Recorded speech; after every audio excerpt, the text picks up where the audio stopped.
Hello and welcome to this Makers Corners edition of Live with Del. My name is Alannah. It's great as always to have your company. Now, as usual, we're broadcasting live on a number of different social media platforms. So whether you're joining us on Facebook, LinkedIn, Twitter, or YouTube, welcome. It's great to have your company. The topic of today's broadcast is virtual events, much like this one, but on a much larger scale.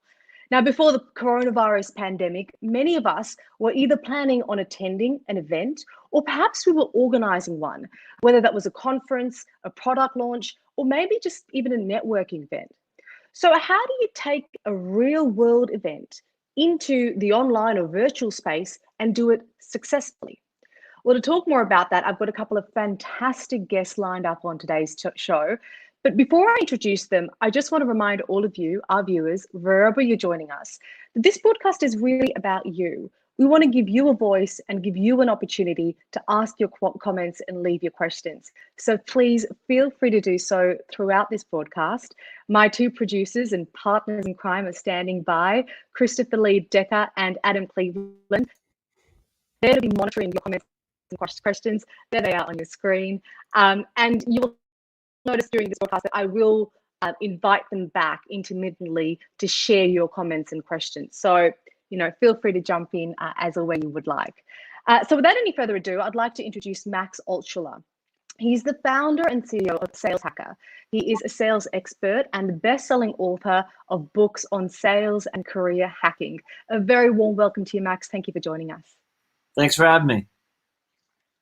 Also on today's broadcast is Alannah Wesley. She's the head of client services for one of the world's first immersive agencies. It's called The Department UK. Alannah is based in London, but she works with clients all over the world, from the Middle East to Russia to UK, and of course here in the US as well. Alannah, great to have you with us. Thanks for staying up and joining us on this broadcast. Hi, Del. Thanks for having me.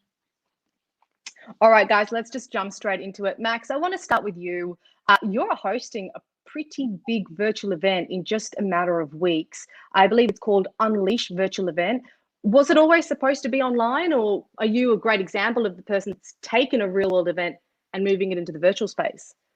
Yeah, we had to move our event from in-person to virtual. So we were supposed to be in San Diego gathering 3,000 people together for Unleash, which we do. This was going to be our fourth year now. So we went 0 to 3,000 in 4 years. Testament to our whole team at Outreach to show how fast that's growing, and obviously the industry and everything. But yeah, had to take it online. We canceled our event 5 weeks prior, so it was supposed to be April 7th to the 9th, and we made the call the first week of March. Coincidentally enough, Alannah, we were doing our launch party in London the last week of February, and it was starting to all this COVID stuff was starting to kind of heat up at that point. We didn't know how bad it was going to be, but when we got back to the U.S., we made the decision that there was no way we were going to be able to do this event. So did you cancel it, or you decided immediately to move it? Because now I understand that it's in May, right? And it's a completely virtual event. So when did you make that decision? We canceled the in-person event. And okay. You can call it canceled, postponed, whatever, or just completely switched to virtual. But yeah, we canceled the in-person event. We moved it to a digital event. We pushed it out to May. So it was May. Now it's May 4th to the 7th. So we have the event in 2 weeks, and we were able to retain a lot of our speakers.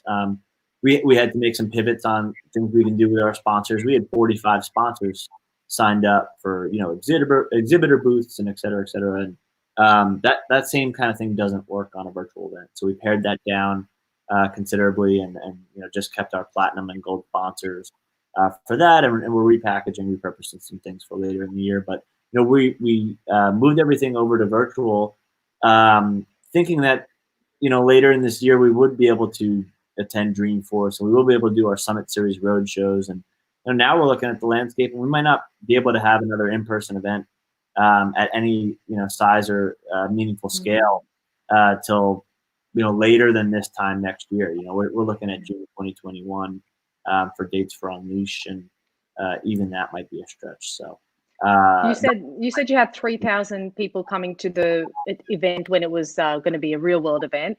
Just quickly, how many do you have now for the event in May, the virtual event? How many do Virtual you have attending? 8,000 signed up. So probably How many? about 8,000. Congratulations. Across 10,000. Almost tripled. I mean, it's much harder to get people to pay a couple $1,000s to fly to San Diego. Well, depends who you ask, I guess. I mean, a lot of people in April are raring to go to San Diego and get out of the cold weather wherever they're coming from. But a higher barrier to entry than the signing up for the virtual one. But we do make sure we're getting a targeted audience, and it's a little bit different of from a tactical standpoint. The same speakers don't really bring the same oomph when you're doing it online versus in person. So we had Guy Raz, who runs a show called How I Built This, that runs the largest podcast in the world. He was supposed to speak at the in-person event. We'll probably push him to next year's in-person event because that kind of content for a digital event will bring a lot of registrants, but not the types of people that are going to convert to pipeline for outreach, right? So we'd rather save that for an in-person event for a later date, which will bring a lot more. Our audience that would have already come now gets more excited because somebody like that will be there. So that's a big value add versus having somebody speak at a virtual event that isn't going to drive the right audience, but it will drive an audience. Do you purpose that, or do you move that person to the following year? So that's what we're doing. Then we had Carrie Lorenz, who was U.S. First U.S. female fighter pilot for the U.S. Navy or something like that. Very cool. Very cool. Alannah, I want you to jump in here because I know that you had, or you might have been working with your clients to plan a number of events. And when I introduced you, I said that you work for one of the world's first immersive agencies. Many people might be like, what is that? So can you just talk a little bit about your activity in the event space and what impact this pandemic has had on your business? Of course. So hi, everybody that's tuned in. For those of you that don't know what an immersive experience is, it basically is a kind of multi-sensory environment that we create in the physical realm. And we bring in all kinds of storytelling technologies, from virtual reality to augmented to projection mapping, to enhance that story. We use theatre as well. Sometimes we don't even use that much technology. It's more of a theatrical experience. But the idea is that we create these hugely multi-sensory environments that engage people to participate in like a narrative and a journey where they discover things along the way. So a lot of the time we'll do that for a brand, where a brand wants to launch a product, for example, and we unbox the world of that product for the audience, for the consumer, in a way that they've never experienced before. So I mean, the nature of what we're creating is it's usually quite large scale. There's fairly long lead times to create it. So it can be anything from 4 months up to a year plus. And there are a lot of world firsts involved. And the reason that I mention this is because when you've got things like a world first in tech innovation and something that's big scale, it can take a long time to plan. So what we found as a business was that we just finished executing a number of rather large events in different parts of the world. And we weren't going to execute anything that was particularly large scale for quite some time until right at the end of this year coming. So we've been quite fortunate in that respect. So we didn't have any sort of sudden cancellations where we've had to kind of try and change everything last minute. But what we are anticipating and starting to see is quite a bit of contingency planning and discussions around what that's going to mean, as we will probably have kind of government policies around the world that roll out things like smaller capacities. So that's going to be a change. I'd say there's quite a lot to say about this particular subject. So I'm going to pick a couple of other things. So one of our clients is FIFA. We work with them all the time. And we also have a project in development with a client associated with Formula E. So, in those cases, anything sports related, anything that's kind of sports entertainment is completely off the schedule right now. And in most cases, they can't be done as virtual events. As it stands, they are postponed or they're just outright cancelled.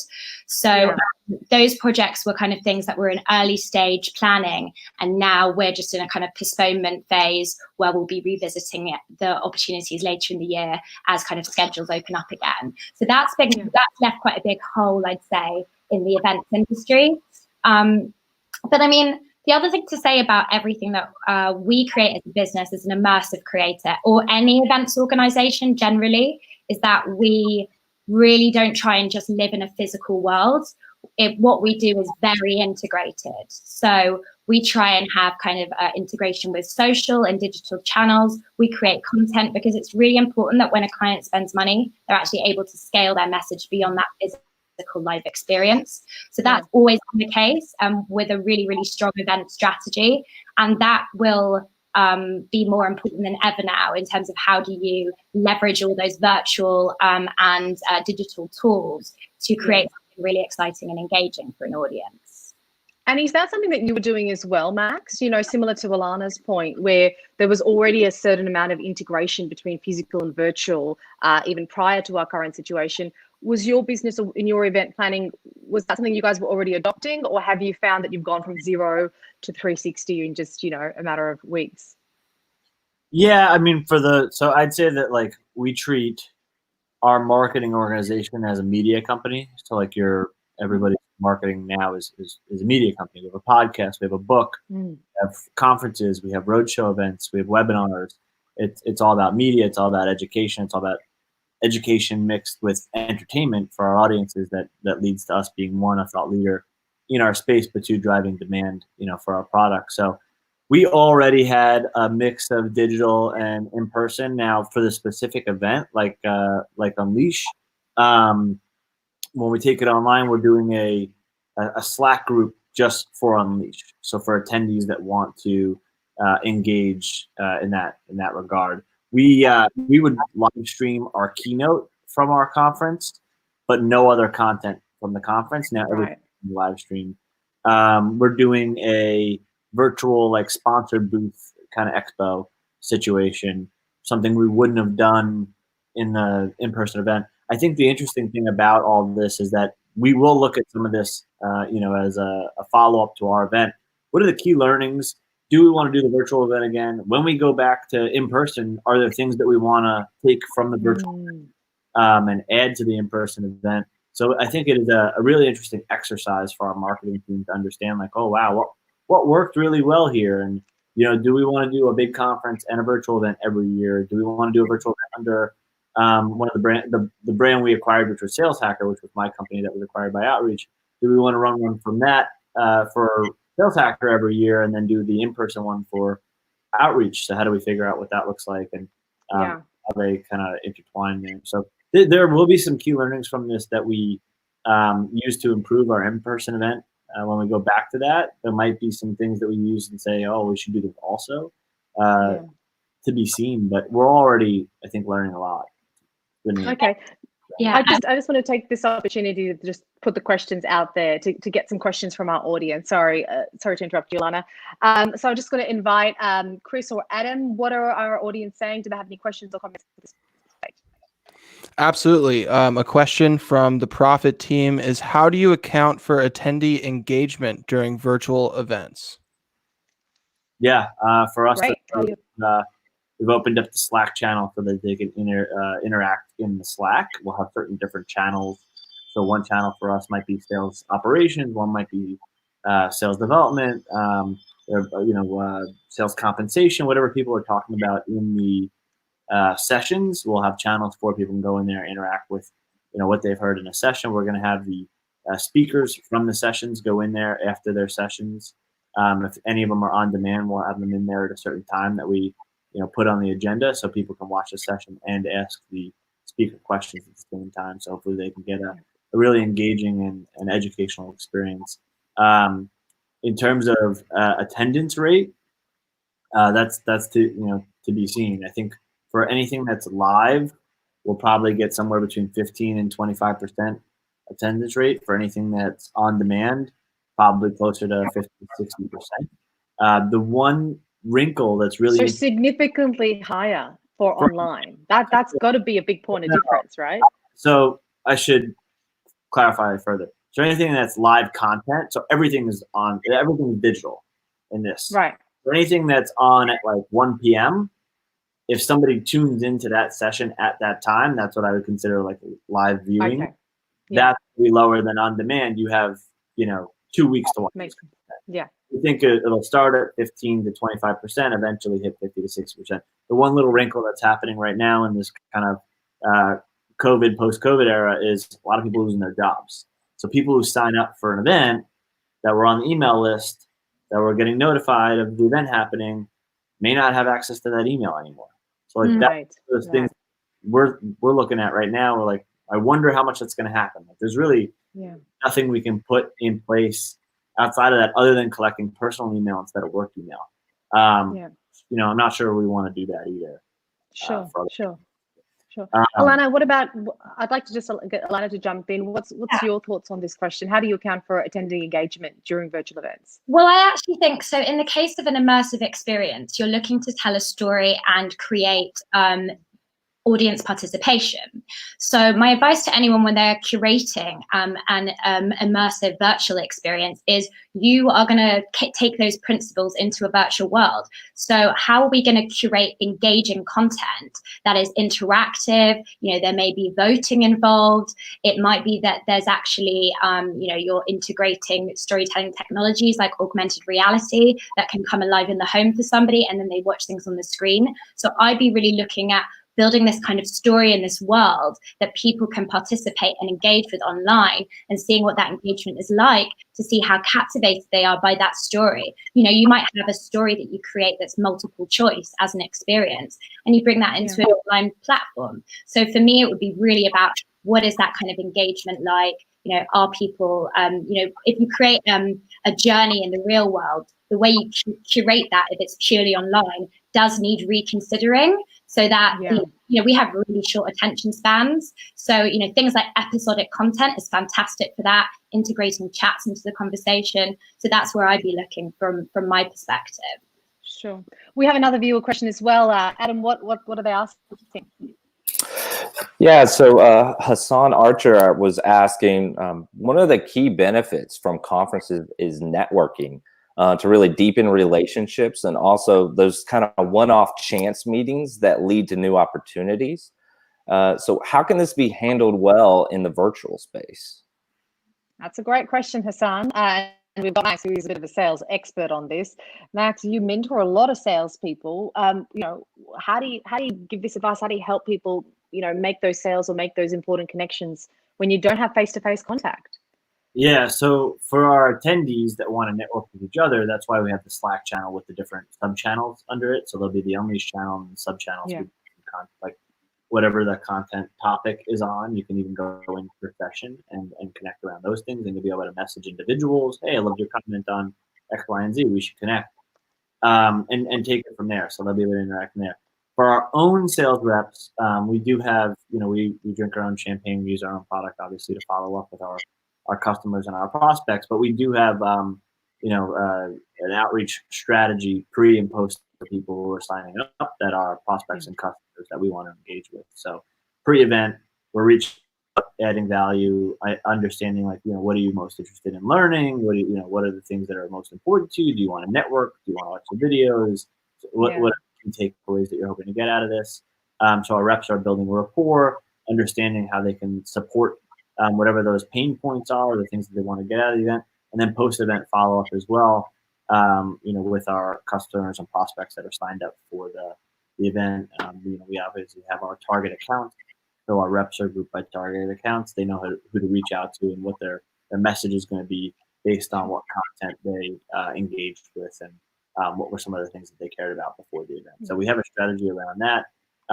You know, it is a value driver for us, a value add to the industry, but it also is, you know, a lead gen initiative for us. So in terms of engagement from our own sales team, you know, we need to have a strategy there so we can turn that engagement into revenue. Yeah. Alannah, you lead a team of salespeople, and as I mentioned earlier, you have clients all over the world. So how do you work with your clients and, you know, with your sales reps to make sure that when, you know, you're meeting your clients' needs, but creating a really great event in the virtual world for them? Well, so the first thing that I'd say is my business, we are based in London in the UK, but most of our projects are international. So we're all very used to speaking to clients that are on the other side of the world all the time. So that hasn't really changed, other than the fact that I'm not getting on flights as often as I might do, or the team aren't. And so that hasn't really changed drastically, the nature of when we're building a relationship and getting to know people so much. And in my case, I run a lot of retainers where we know the clients really well, and we're always developing new projects together out of what we've already got. So we, as I know them really well, we don't need to be in the room together all the time to be creating and developing conversations. I mean, my one piece of advice to my team when everything first started to kind of shut down, it's a shutdown as such, I kind of said, weirdly, this sounds a little bit cheesy, but I see it as almost an opening up at the same time, because I noticed that as people had to go into their homes, the nature of the conversation we've been having with clients has changed. It's literally become domestic. So, you're meeting a CEO's son or daughter potentially that you would have never met. You wouldn't even know that they had kids before. And the types of conversations that we're having are really, really authentic. Clients are taking the time to have conversations that they never were before. It's a lot more fun and personal, the type of conversation. People just have more. Well, I have found that our clients and our existing clients who, like, the relationship's almost deepened with them. So my advice is really, don't be afraid to reach out to that really senior person that maybe you normally would be, you'd expect to kind of have to wait to speak to. You can actually get somebody's attention and have a really meaningful conversation right now in a way you never expected. So I've definitely found myself being a little bit of an agony aunt here and there as well to some of our clients who are kind of, start trying to deal with a new situation. And, we've been there working together for a long time on, really ambitious projects. And now they're kind of, I do find that sometimes they're just ringing for a call to see how I am. And, I'll ring them to see how they are and how they're getting on with the day-to-day planning of things. And if there's any way I can support as they contingency plan. So I think it's just being there, being open, and and kind of trying to help people troubleshoot right now. But I wouldn't say that it's drastically changed the situation for us, because I'm very used to talking to people overseas in different time zones from afar. It's just the style of conversation has become a lot more interesting. You raised a really good point, where you said, in many ways, while it's obviously challenging, we don't have face-to-face contact, you can't travel, access, it can be a little bit easier. And it's not just access to people that would normally be very busy or traveling, or, but you're interacting with them in a personal space. I mean, all three of us right now are interacting from our homes. Max, I mean, that's got to be an advantage from a sales perspective. Surely, is that something that you tell your sales reps and your the people that you mentor, because I know you do a lot of that, to take advantage of, to use it, to use in their favor? Yeah, definitely. I think there's pros and cons. The con is we're not able to get face-to-face with customers right now, which could be a game changer. It's a way that we trust with people. The pros are obviously you're getting to know people on a different level that can build deeper trust faster. I think there's also this like beautiful we're all in this together type thing, so when I'm on a call with somebody and my wife comes in here, is like, I need to hold the baby, and I'm holding the baby on a call with somebody, and they're like, oh, that's fantastic. In that position, like, 3 calls ago, you like have this, okay, you're a human, I'm the human thing, right? Like, this guy's not going to screw me over. Because you get this, we're all in this together type feeling, which is nice. I think one of the first things that we thought of right when all the lockdowns happened, everybody went to work from home, is what are some of the ways in which you can build that trust faster now that you lose that face-to-face time. And one of those things is referrals. So one of the areas that we kind of layered up on was, how do we better leverage our investors? How do we better leverage our current customers? Any other folks in our networks, our partners, those are the companies that we integrate with, that we co-sell with. What are some ways we can get introductions into certain accounts so that we kind of come with the trust that is brought from the person who's introduced us?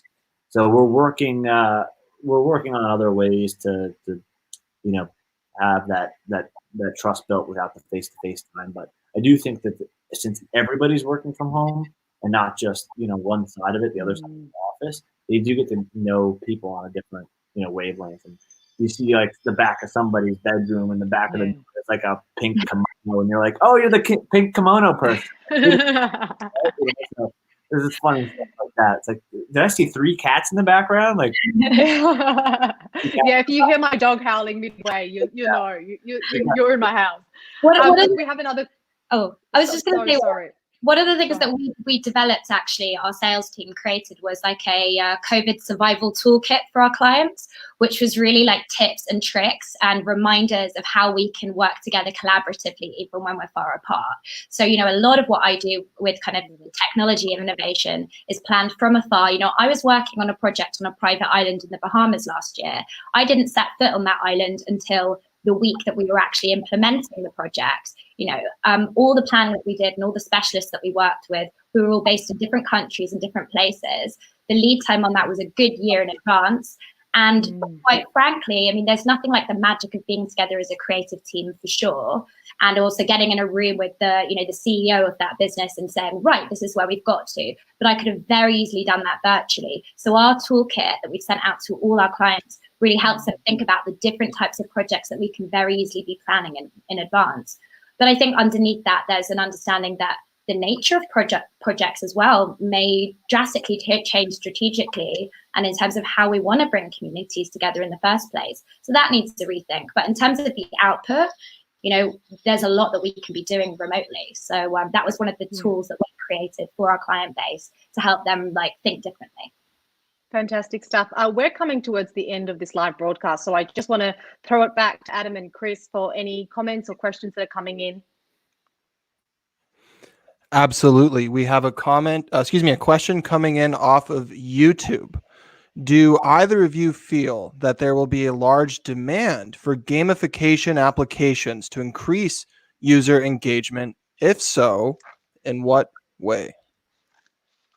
Fabulous. Alannah, I might get you to lead on this one, given that you work with immersive experiences. Yeah. Do you see gamification applications increasing? Well, there's a lot of, gamification is already something that our industry talk about a lot, and we use regularly to make experiences more exciting in both the physical and virtual realm. Like one of my favorite things, which hopefully most people know about, is Pokemon Go, where you've got this lovely blend of mixed reality, real world meets physical world, and that's a really powerful thing. Equally, if you look at the trend right now, everybody is literally gaming. Gaming is more popular than ever before. Everyone, as they're indoors, is kind of, looking for that kind of entertainment, and that integration with online experiences and with physical is going to be hugely popular. And it's definitely a hot topic across the event agency right now. So yes, absolutely, it's a huge trend. And I think, one of the things that our team were talking about as Easter approached was, can we, before really lockdown had taken hold, can we do things like gamified Easter egg hunts, for example, for families? There's a lot of parents right now with their kids running up the walls. How can we make their lives easier and more entertaining and fun? How can we gamify the education system as well? So there's a lot of conversations going on around in that space. And I think it's a really rich territory to explore as we move forward. Definitely. Some really interesting ideas there, Alannah. Max, what are your thoughts on that? Do you see an increased demand in that? I do. I just wish there was a service that was kind of like a flexible gamification application as a service almost. So like it mainly focused on integrations and allowing you to create a switchboard on like which game, like how you wanted to gamify what you were, again, gamifying. So for example, if we were doing a virtual event, how do I plug that into my virtual event software and my Slack so that it's tied together and I can gamify both those things? Right now, there's not a lot of things that have the level of integrations that are needed for me to gamify across multiple different, applications. So it'd be a cool use case to see somebody come up with a, like a MuleSoft or a Tray or one of these, integration platforms as a service for gamification, so that you can plug it into multiple different applications and you can build a gamification like rubric off that. So if I watch a video, I get X amount of points, and then I become a blue belt or whatever it is, or a level 1 or something like that. And then if I watch this many videos and I engage this much in the Slack channel, I get, this, and the other thing. think there are some kind of all-in-one platforms that do virtual events. We can turn this around in like 2 months, so you didn't have a time to do a ton of evaluations. But every time I look at gamification for anything that we do, I'm always just like, oh wow, I wish this plugged into, across the board and not just all in this one silo. I wish there was some flexibility so that we can score things differently and focus on the things that really matter to us and our business versus like what was gamifiable or was based on their original rubric. So I think there's a space there to be created. Yeah. And that as a service sounds interesting. I was just going to say that sounds like a really great business idea. And for any of the tech entrepreneurs out there that might be listening to this broadcast, Max might just have given you the next $1 billion idea. Go for it. If there's a need for it, why not innovate, right? Look, we are coming towards the end, and I know we've had some questions and comments, but I just want to sort of wrap it up on the idea of throwing this forward. You both seem to have made the pivot. It seems like you've managed to, Max, in your case, obviously move that event completely virtual, and Alannah, in your case, you've got those contingency measures in place. But looking forward, what's your perspective on the industry as a whole? Do you think virtual events are here to stay? Is this the new normal? Should we all just embrace this and, doing things like this might normally be a panel discussion we would have had at a conference center.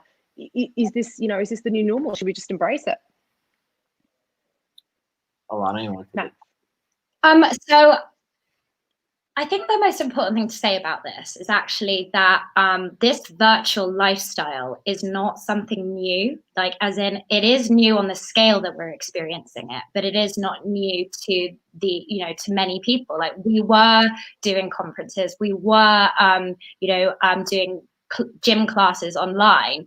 But what COVID has really taught us is that the level at which we can do this. I was never calling or speaking to like my family in Israel and like playing games in the garden with them at the same time, or I was never connecting with people as much in the way that I am now and really uncovering and understanding that possibility. I think that was always coming, but COVID has actually sped up that entire process. And now that we've discovered it, yes, it's here to stay, these virtual experiences, these virtual opportunities, and these lessons.